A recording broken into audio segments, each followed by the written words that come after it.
नमस्कार मित्रों, आपका स्वागत है दशामा ज्वालामा शक्तिपीठ चैनल पर। अगर आपको वीडियो अच्छा लगता है तो वीडियो को लाइक और चैनल को सब्सक्राइब कर देना। और आप दशामाता की 7वीं कथा करने जा रहे हैं और मित्रों वीडियो को सपोर्ट करके सब्सक्राइब कर देना, जिससे हर प्रकार की धार्मिक कथाएं, वचन जैसे कि सोमवार सब कथाएं इस चैनल पर अपलोड होती रहेंगी। हर प्रकार की कथा आती रहेंगी, तो सच्ची घटना पर आधारित ही आएंगी, झूठ मूठ कुछ भी नहीं आएगा। तो बोलो दशामात की जय। एक बुढ़िया ब्राह्मणी थी, वह बहुत गरीब थी। उसका लड़का भी था। एक दिन वह लड़के से बोली कि बेटा, कुछ ऐसा उद्यम करो जिससे 4 पैसे की आय हो और अपना निर्वाह हो। अब मेरे तो हाथ पैर चलते नहीं। तब लड़का गांव वालों के गोरू चराने लगा। एक दिन लड़का पशुओं को पानी पिलाने नदी के घाट पर गया। वहाँ स्त्रियाँ स्नान करके दशामाता के गंडे ले रही थीं। उनका एक गंडा अधिक था। उनमें से एक ने पूछा कि पूछो तो, यह लड़का किसका है? यदि किसी उच्च वर्ण का हो तो इसी को गंडा दे दें। एक स्त्री ने लड़के से पूछा कि तुम्हारे घर में कौन है? लड़के ने जवाब दिया कि मेरी एक बूढ़ी माँ है। फिर स्त्री ने कहा कि तुम कौन वर्ण के हो? वह बोला कि हूँ तो ब्राह्मण, पर कोई काम न मिलने के कारण गोरू चराता हूँ। स्त्रियों ने लड़के को एक गंडा देकर कहा कि तुम इसे घर में ले जाकर अपनी माता को देना और कहना कि इसका पूजन और व्रत करे। हम लोग तुमको सीधा और पूजा की सामग्री भी देते हैं, सो भी ले जाओ, जाकर माँ को दे देना।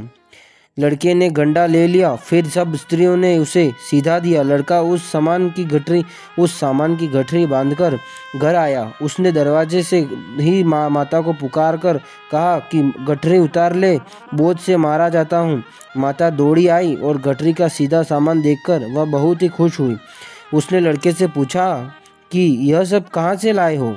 लड़के ने बुढ़िया से कहा। सब हाल कहकर दशामाता का गंडा भी उसे दे दिया। बुढ़िया ने गंडे को प्रेम पूर्वक लेकर माथे से लगाया। उसी दिन से वह व्रत करने लगी। 9 दिन कथा कहानी कहती रही। 10वें दिन उसने गंडे की पूजा की तैयारी की। वह देहरी के बाहर लिप रही थी कि उसी समय एक अति वृद्ध दरिद्र स्त्री वहाँ द्वार पर आकर बोली कि क्या करती हो बहन?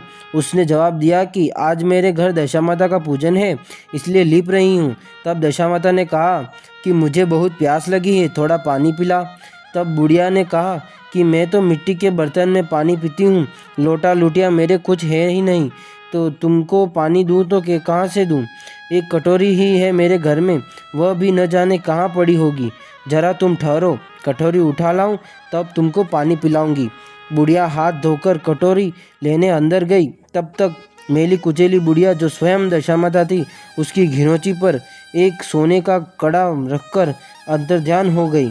बुढ़िया कटोरा लेकर घनौची के पास गई। वहाँ सोने का घड़ा रखा देखकर वह बहुत घबराई और अपने मन में सोचने लगी कि यह रांड कहाँ की बला उठाकर रख गई है, मुझे चोरी लगेगी, बुढ़ापे में इज्जत जाएगी।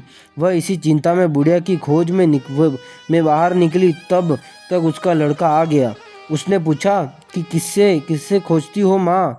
वह बोली कि एक बुढ़िया न जाने कहाँ से आई और यह यहाँ सोने का घड़ा रखकर भाग गई।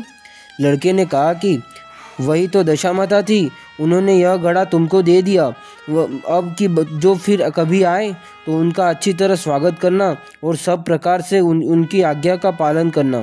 तुम नहाने जाओ तो नदी के घाट पर जो चीज़ें तुमको मिले उनको दशामाता का दिया हुआ समझकर अंगीकार करना। किसी से पूछताछ न करना कि यह चीज़ किसकी है, यह यहाँ कहाँ से आई है। बुढ़िया नदी में नहाकर खड़ी हुई तो सामने सोने का गेड़ुआ भरभराया दिखाई दिया और उत्तम वस्त्र एक किनारे पर रखे थे। बुढ़िया ने किसी से पूछताछ किए बिना ही उन वस्त्रों को पहन लिया। गेड़ुआ हाथ में लेकर वह घर चलने को तैयार हुई। तब 4 कहार डोली लिए आ पहुँचे और बुढ़िया से बोले कि यह डोली तुम्हारे लिए आई है, इसी में बैठकर घर चलो। बुढ़िया डोली में बैठकर घर गई तो देखती है क्या कि जहाँ उसकी टूटी फूटी झोपड़ी थी वहाँ कंचन के महल खड़े हो गए हैं। बुढ़िया ने महल के भीतर जाकर श्रद्धा और भक्तिपूर्वक दशा माता की गंडा की पूजा की। अंत में हाथ जोड़कर यह वरदान मांगा कि महारानी, जैसे तुमने मुझको यह संपत्ति दी है वैसे ही मेरे लड़के का विवाह हो जाए, तब यह सब शोभा दे। कुछ दिनों बाद लड़के का विवाह हो गया और बहुत ही सुंदर सुशील बहू घर में आई। तब बुढ़िया ने दशा माता से दूसरा वर मांगा कि जैसे मेरे बहू बेटा हैं वैसे ही मेरे नाती पाऊँ। कुछ दिनों बाद बुढ़िया के लड़के को भी लड़का हो गया। एक दिन बुढ़िया ने बहू को समझाया कि मेरी यह सब संपत्ति दशा माता की दी हुई है, उन्हीं की कृपा से तुम भी इस घर में आई हो। यदि मैं मर जाऊं और कभी एक मेली कुचेली बुढ़िया तुम्हारे घर आए तो उसका विनयपूर्वक स्वागत करना। यदि उसकी नाक बहती हो तो उसके आंचल के छोर से पोंछना। घिन नहीं करना, प्रार्थना करना कि हे माता, यह सब आपका ही दिया हुआ है। सब जब भी दशा माता के गंडे पड़े तब उनको अवश्य लेना और श्रद्धापूर्वक उनकी पूजा करना। जब कभी तुम पर कोई संकट पड़े तब सुहागी ने न्योतना, दशा माता की कृपा से तुम्हारी सब इच्छाएं पूरी होंगी। कुछ दिनों बाद बुढ़िया मर गई। तब दशा माता ने सोचा कि अब चलकर देखना चाहिए कि वह सास के वचन को कहाँ तक पालन करती है।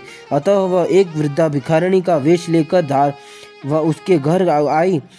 उन्हें देखते ही बहू उठकर खड़ी हो गई, पांव पड़े, दंडवत की और बालक को उसकी गोद में डाल दिया। उसकी ऐसी श्रद्धा भक्ति देखकर दशा माता ने आशीर्वाद दिया कि तेरी धर्म बुद्धि है तो भगवान सदैव तेरा भला करे, भंडार भरपूर रहेगा, कभी किसी बात की चिंता तुझे न सताएगी, जो इच्छा करेगी सो फल पाएगी। दशा माता ने जैसी कृपा दृष्टि बुढ़िया ब्राह्मणी पर की वैसी ही अपने सब भक्तों पर करे। कथा के श्रोता वक्ता सभी के कल्याण करे। बोलो दशा मात की जय, बोलो ज्वाला मात की जय, बोलो सावरिया सेठ की जय।